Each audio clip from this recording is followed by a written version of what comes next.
Las principales distorsiones que enfrenta hoy la economía cubana y las medidas para contrarrestar esa situación están en el centro de las preocupaciones y expectativas de nuestro pueblo. A propósito, esta mañana el viceprimer ministro y titular cubano de Economía y Planificación compartió con los diputados el informe del comportamiento de la economía en lo que va de año y las proyecciones fundamentales para salir adelante en un contexto bien difícil.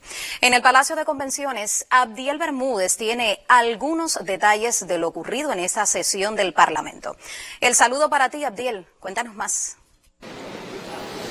Sí, muy buenas tardes. En efecto, ustedes lo han dicho. En la mañana de hoy, el viceprimer ministro y titular de Economía y Planificación, Alejandro Gil Fernández, dio a conocer los principales resultados de la economía cubana en el primer semestre del actual año. Dijo que en 2022 el Producto Interno Bruto en nuestro país creció en el orden de un 1,8%. Y esto, por supuesto, tiene muchísimo que ver o describe en alguna medida la tendencia a la contracción económica experimentada en nuestro país.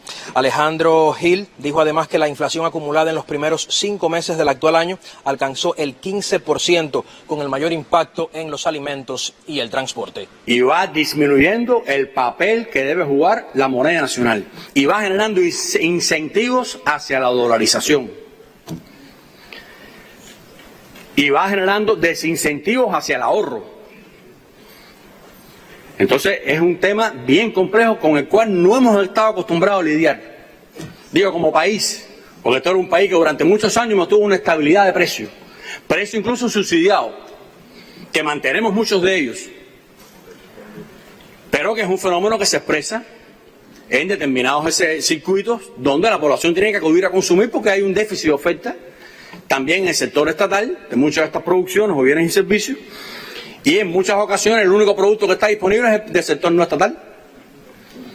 Y esto, por supuesto, es un tema de los que le estamos dando la atención. No hemos logrado controlar el crecimiento de los precios, eso se conoce, y tenemos que discutir y profundizar en las medidas que tenemos que implementar. Fundamentalmente transitan, como vimos ayer también, por el fomento productivo, por el avance en la autonomía empresarial, por elevar el papel de participación del sector estatal, por elevar el papel del sector primario en el Producto Interno Bruto, por las inversiones que tenemos que hacer en la manufactura, por la conducción que tenemos que hacer de los actores económicos hacia la producción en Cuba.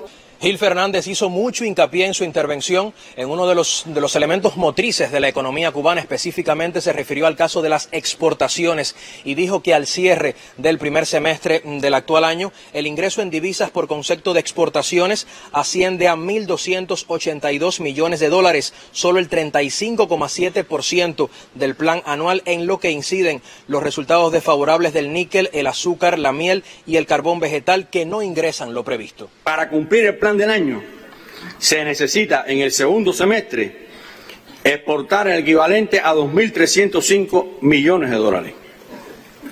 Eso implica un promedio mensual de 384 millones y el promedio mensual que hemos alcanzado en este primer semestre del año es 214 millones. Quiere decir que si mantenemos el ritmo que hemos mantenido en el primer semestre del año, no cumplimos plan. Y muchas de las medidas que podemos discutir aquí, que hacen falta hacer, que hace falta incrementar la oferta, que hace falta aumentar la producción, que hace falta importar más fertilizantes, que hace falta herbicidas, que hace falta poner neumáticos, baterías, las podemos poner en un papel, pero si no hay ingreso en divisas se quedan sin implementación. Si no entra la divisa, se nos van a quedar muchas cosas en buenas intenciones.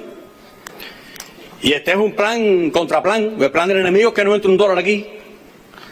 Y este es cerrar todas las vías de acceso a la divisa del país, vía exportaciones, vía remesa, vía inversión extranjera y vía crédito. Tampoco el camino es de rosa, el camino es de un país asediado y bloqueado, con una campaña permanente que busca destruir la revolución. Contra eso estamos combatiendo.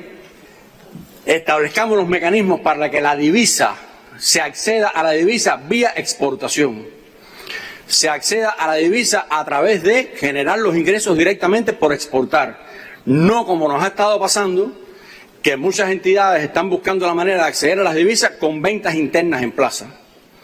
O con mecanismos internos de venderse entre uno y otro en divisas o con respaldo de liquidez sin que el país genere un nuevo dólar.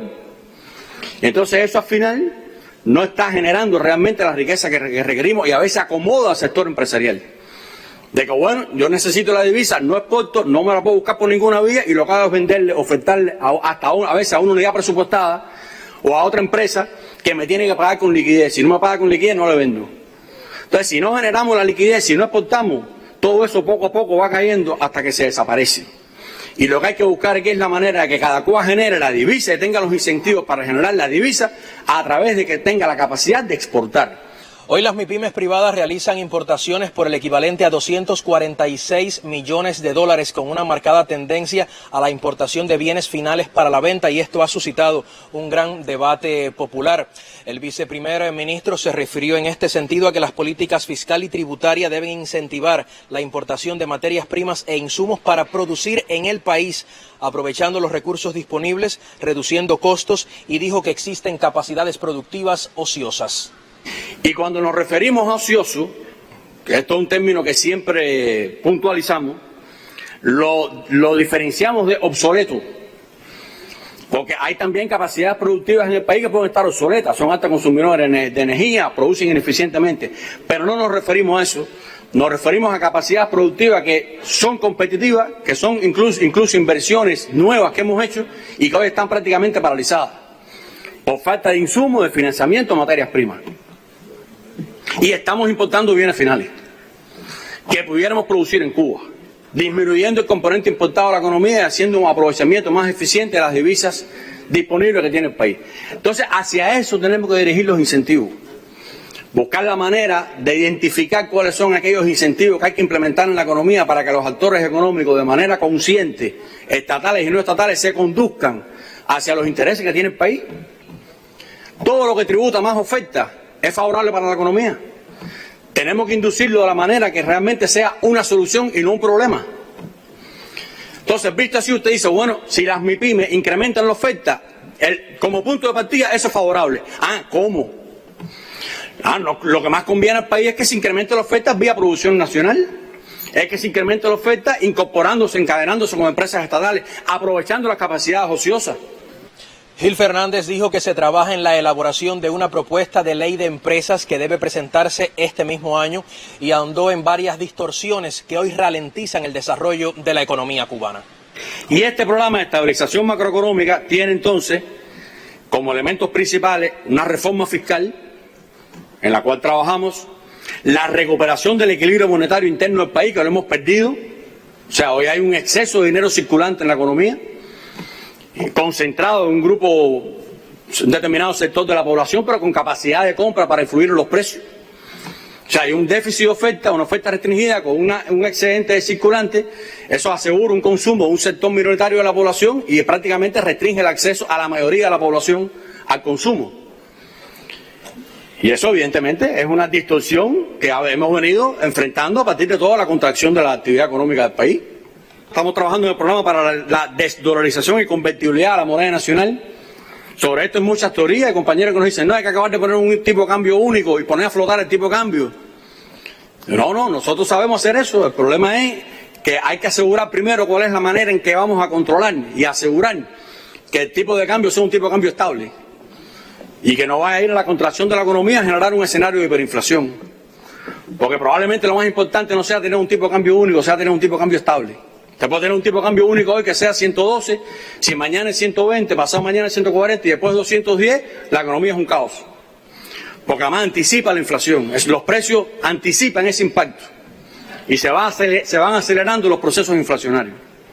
El ministro de Economía y Planificación ponderó la incorporación de 15 nuevos negocios asociados a la inversión extranjera en nuestro país, 3 de ellos específicamente en la Zona Especial de Desarrollo Mariel, y se espera la incorporación de otros 22. También se refirió a las principales inversiones que se desarrollan en varios territorios cubanos y también al programa de atención a personas y comunidades en situación de vulnerabilidad, una de las prioridades también para el desarrollo nacional. Es todo lo que tenemos en este minuto, pero volveremos en próximas emisiones del canal cubano de noticias. Muy buenas tardes para todos. La señal regresa.